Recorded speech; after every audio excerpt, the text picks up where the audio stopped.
Hello friends, welcome to my channel. કેમ છો બધા? મજામાં? ઘણા સમય બાદ આપણે મળ્યા અને આજે હું તમારા માટે એકદમ ઇન્સ્ટન્ટ બની જાય એવી વાનગી લઈને આવી છું. ચણાના લોટના પુડલા. ચણાના લોટના પુડલા છે એ તમે ચોમાસામાં સાંજે ડિનરમાં અથવા તો ક્યારેક આપણને સાંજે ભૂખ લાગી હોય ને ફટાફટ કંઈ બનાવવું હોય તો આ રેસિપી છે એ ખૂબ ઝડપથી બની જાય છે. અને સાદા પુડલા તો બધાના ઘરમાં થતા જ હોય છે, પણ તમે આ રીતે બનાવશો તો બાળકો પણ ખૂબ જ હોશે હોશે ખાય છે. હવે આપણે 4 નંગ જે ડુંગળી લીધી છે એની છાલ કાઢી અને એને આપણે સમારી લઈશું. અડધો નંગ છે એ કેપ્સિકમ લેવાનું છે. અડધાથી પણ ઓછું મેં લીધું છે, થોડું મોટી સાઇઝનું હતું એટલે. હવે ડુંગળી છે એને આ રીતે સમારી લેવાની છે. આ રીતે ઊભી એને એકદમ પતલી પતલી સ્લાઈસ કરી અને સમારી લેવાની.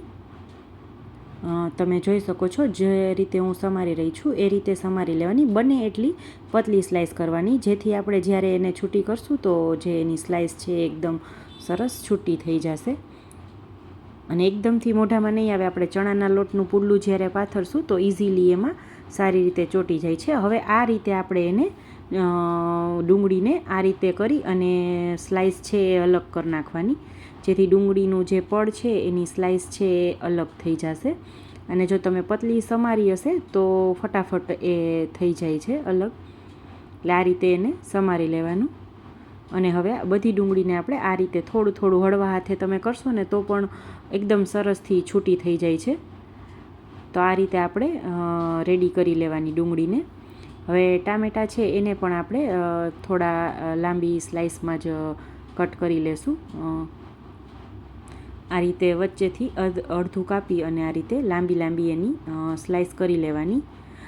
જો તમારે અંદર બીનો ભાગ કાઢી નાખવો હોય તો એ કાઢી નાખવાનો, બિલકુલ ઓપ્શનલ છે, પણ સેજ ખાટો એવો સ્વાદ એનો આવશે તો પુડલા છે એ ખૂબ સરસ લાગતા હોય છે, એટલે હું એને નથી કાઢી રહી. આ રીતે આપણે બધા ટમેટાને સમારી લઈશું. આ વાનગી છે એ ટમેટાં ડુંગળી જો ઘરમાં હોય અને બધાના ઘરમાં ચણાનો લોટ તો હોય જ છે, તો માત્ર 10 મિનિટમાં અને ખૂબ ઓછા તેલમાં એક હેલ્ધી વાનગી બનીને તૈયાર થાય છે. તો તમે જરૂરથી ટ્રાય કરજો. જો આ રીતે આપણે બધા ટમેટાં છે એને સમારી લઈશું અને કેપ્સિકમને પણ એ જ રીતે સમારી લેવાનું છે. અત્યારે મેં એક ટમેટું છે એ રાખી દીધું છે, પછી જો જરૂર પડશે તો આપણે એને સમારી લઈશું. કેપ્સિકમમાં વચ્ચે બિયા અને જે નસવાળો ભાગ હોય એને આપણે કાઢી લેવાનો. તો આપણું વેજીટેબલ છે એ બધું સમારાઈ ગયું છે. હવે આપણે એમાં ચણાના લોટનું બેટર બનાવવાનું છે. તો એના માટે અહીં 3 કપ જેટલો ચણાનો લોટ લીધો છે. હું અત્યારે 3 વ્યક્તિઓ માટે અને ડિનર માટે બનાવી રહી છું પુડલા.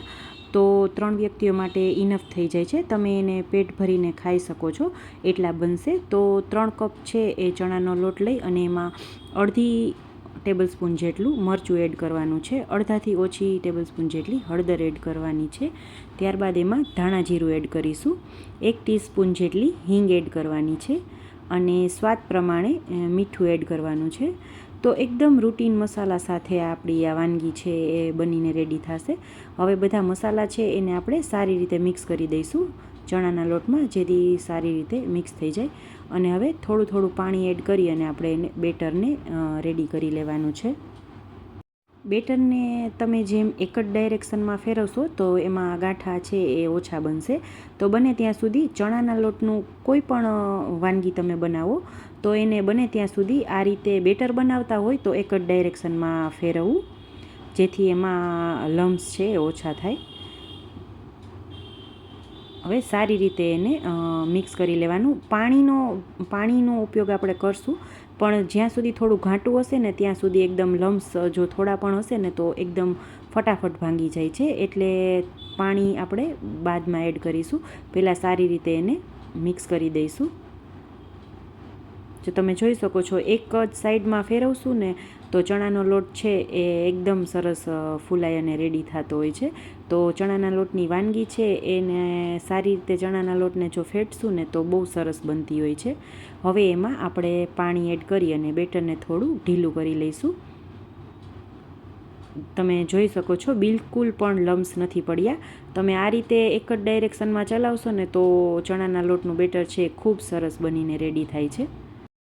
તો આપણે આને 3થી 4 મિનિટ સારી રીતે ફેટી લઈશું, એટલે બેટર છે એ ખૂબ જ સરસ બનશે અને એના પુડલા પણ ખૂબ સારા બનતા હોય છે. તો આપણું બેટર છે એ ઓલમોસ્ટ રેડી થઈ ગયું છે. હવે આપણે એમાં થોડો સોડા એડ કરવાનો છે. અડધી ટીસ્પૂનથી ઓછો સોડા એડ કરી અને ફરીથી આપણે એને સારી રીતે મિક્સ કરી લઈશું. સોડા એડ કરવાથી ચણાના પુડલામાં થોડી જાડી બનશે, જેથી ખાવામાં થોડા સોફ્ટ અને બહારથી શેકાશે એટલે ક્રન્ચી લાગે એ ટાઈપના બનતા હોય છે. એટલે થોડો સોડા છે એ આપણે એડ કરવાનો. લોઢી પણ ગરમ થઈ ગઈ છે અને થોડી આપણે એને તેલથી ગ્રીસ કરી લેવાની.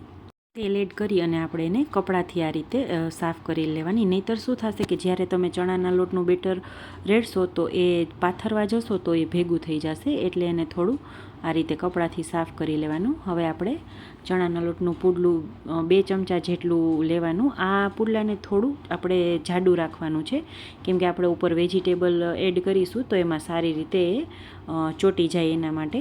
નહીંતર પતલું બનાવશો તો ચણાના લોટનું બેટર છે એ ફટાફટ શેકાઈ જતું હોય છે.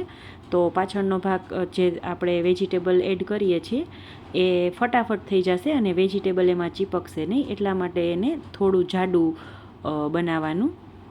હવે બધા વેજીટેબલ આપણે એડ કરી દેવાના અને એમાં વેજીટેબલના ભાગનું આપણે મીઠું અને મરી પાવડર છે એડ કરવાનો છે. મરી પાવડરથી પણ ખૂબ સરસ ટેસ્ટ આવે છે પુડલાનો.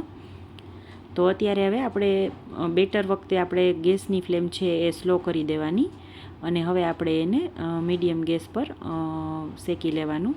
ઉપરથી થોડું તેલ એડ કરી દેવાનું. આમાં બિલકુલ તેલનો ઉપયોગ છે ખૂબ જ ઓછા પ્રમાણમાં થાય છે, એટલે જે લોકોને બહુ તેલવાળું ન ખાવું હોય એના માટે પણ આ વાનગી ખૂબ જ સારી છે. તો તમે જોઈ શકો છો આપણું પુડલું છે એ શેકાઈ ગયું છે. હવે આપણે એને પલટાવી અને વેજીટેબલની જે સાઈડ છે એ સાઈડ આપણે એને સારી રીતે શેકી લઈશું. તો જો તમને એક તાવીથાથી ન ફાવે તો તમે બીજા ચમચાનો કે ચીપિયાનો ઉપયોગ કરી અને એને પલટાવી લેવાનું. હવે આપણે વેજીટેબલની સાઈડ જ્યારે શેકીએ ત્યારે થોડી ફાસ્ટ ફ્લેમ કરી નાખવાની અને આ રીતે તાવીથાની મદદથી થોડું એને પ્રેસ કરતા જવાનું, કેમ કે ટમેટાં અને ડુંગળી બંનેમાં થોડો પાણીનો ભાગ હોય છે, એટલે તમે એને સહેજ પ્રેસ કરશો તો એ ફટાફટ શેકાઈ જાય છે. એટલા માટે એને થોડું થોડું આપણે પ્રેસ કરતા જવાનું. બસ આ વાનગી છે એ બનતા 10 મિનિટ જેટલો ટાઈમ લાગે છે.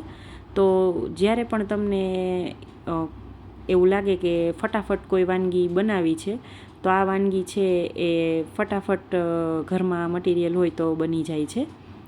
તો તમે જોઈ શકો છો આપણું પુડલું છે એ બનીને રેડી થઈ ગયું છે. આ રીતે આપણે બધા પુડલા છે એ રેડી કરી લઈશું. મારી આ વાનગી તમને કેવી લાગી એ કમેન્ટ બોક્સમાં કમેન્ટ કરીને જરૂરથી કહેજો. અને મારી રેસિપી તમને ગમતી હોય તો મારી ચેનલને લાઈક કરો, શેર કરો અને સબસ્ક્રાઈબ કરવાનું ના ભૂલતા. Thank you.